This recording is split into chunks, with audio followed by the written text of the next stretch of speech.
आप सभी का स्वागत है ज्योतिष ऊर्जा में। हम सभी कभी ना कभी किसी न किसी को वश में करने के लिए सोचते ज़रूर हैं।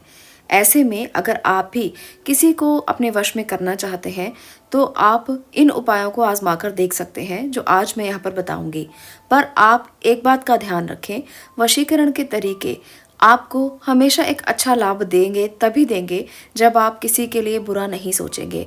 अगर आप किसी को भी अपने वश में करना चाहें तो कोई वो ऐसा व्यक्ति नहीं होना चाहिए जो आपके साथ संबंध ही ना रखना चाहता हो, यानी कि आप किसी को गलत तरीके से अपने वश में नहीं करें। इसका खास ध्यान रखें क्योंकि इन उपायों का प्रभाव आप पर नेगेटिव भी हो सकता है, क्योंकि अगर आप किसी के बुरे के लिए इनका प्रयोग करते हैं तो इसका नेगेटिव प्रभाव आप पर भी पड़ सकता है। इसलिए इस बात को हमेशा याद रखिए, कभी किसी का बुरा मत करें और किसी को गलत इस्तेमाल करने की कोशिश भी बिल्कुल ना करें। कुछ लोग होते हैं कि स्त्रियों को गलत तरीके से वश में करने के लिए वो ऐसे ऐसे प्रयोग करते हैं, तांत्रिक प्रयोग करते हैं और कुछ सिद्धियों का प्रयोग भी करते हैं। पर आप लोगों को इसका ध्यान रखना है कि आप ऐसा कोई कार्य ना करें, क्योंकि कहीं ना कहीं हम पर भी इसका प्रभाव होता है।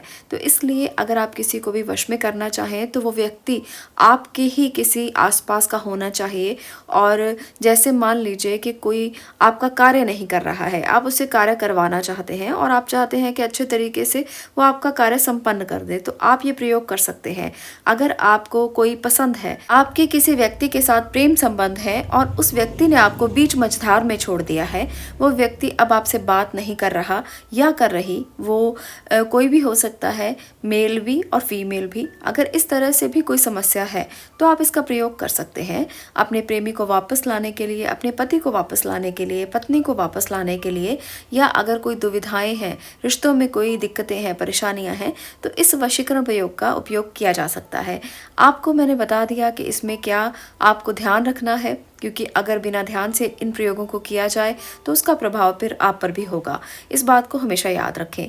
अब बात करते हैं प्रयोग की कि कैसे करना है। ये प्रयोग आपको शुक्रवार के दिन करना है। शुक्रवार के दिन 7 पान के पत्ते लेने हैं।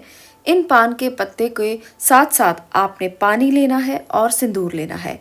अब प्रतिदिन सुबह स्नान आदि से निपटने के बाद जिस व्यक्ति के लिए भी ये प्रयोग आप करना चाहते हैं, वो कोई भी व्यक्ति हो, उस व्यक्ति का नाम आपने उस पान के पत्तों के ऊपर लिखना है और उसका नाम जो है वो सिंदूर के साथ ही लिखें, जो सिंदूर आपने लिया है। और उसके बाद पान के पत्ते का बंडल बना लें, यानी कि उसको लपेट लें और उस पर आपने सिंदूर का छींटा मार देना है। अब उसके बाद इन पत्तों को एक कटोरे में पानी में डुबो दें। अब आपने उस कटोरे में जब आपने पान के पत्तों को डुबो दिया है तो सातों पान के पत्तों को डूबते हुए आपने देखना है और इसके साथ साथ आपने भगवान कृष्ण के इस मंत्र का जप करना है, ओम क्लीम कृष्णाय। अब इस मंत्र का 108 बार जप करने के बाद आपने इस कटोरी को उठाकर अपने ऊपर से बाईं से दाईं तरफ घुमाते हुए आपने पूरा 7 बार उसको अच्छे से घुमा लेना है। बाईं से दाईं तरफ आपने घुमाना है और उसके बाद इस कटोरी को ले जाकर आपने कहीं दूर फेंक देना है। आपने इस बात का ध्यान रखना है कि ये कटोरी समेत ही आपने ये सारी चीज़ें गिरा देनी है कहीं वीराने में। इस प्रयोग को संपन्न करने के बाद आप उस व्यक्ति के सामने चले जाएं जिसको भी आप वश में करना चाहते हैं, या आप चाहते हैं कि वो आपकी बातों को माने और वैसे ही करे जैसा आप चाहते हैं, तो आप उस व्यक्ति के सामने जाकर खड़े हो जाएं। आप देखेंगे कि वो व्यक्ति आपकी बात को मानना शुरू कर देगा।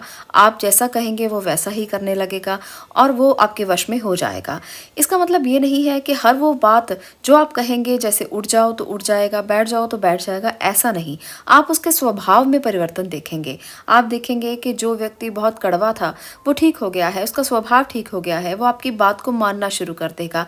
इस प्रयोग को आप शुक्रवार के दिन करेंगे और आप इसे लगातार भी कर सकते हैं। जैसे मान लीजिए आपने एक शुक्रवार किया, फिर दूसरे शुक्रवार किया, तो लगातार आपको 7 शुक्रवार इस प्रयोग को करना है।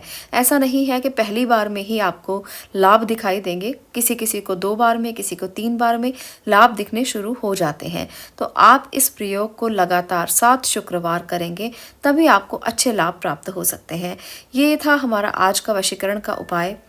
जिस प्रकार से मैंने आपको पहले बताया कि कभी किसी का बुरा करने की कभी कोशिश ना करें और सर्वत्र का भला हो इसकी कामना करें, इसको देखते हुए ही आप इस तरह के प्रयोग करने की कोशिश करें ताकि आपको तो लाभ मिले परंतु किसी का कुछ भी अहित ना हो। आज के लिए इतना ही। मैं मिलती हूँ अगली वीडियो में अगले विषय के साथ। तब तक के लिए आपका इसे देखने के लिए धन्यवाद।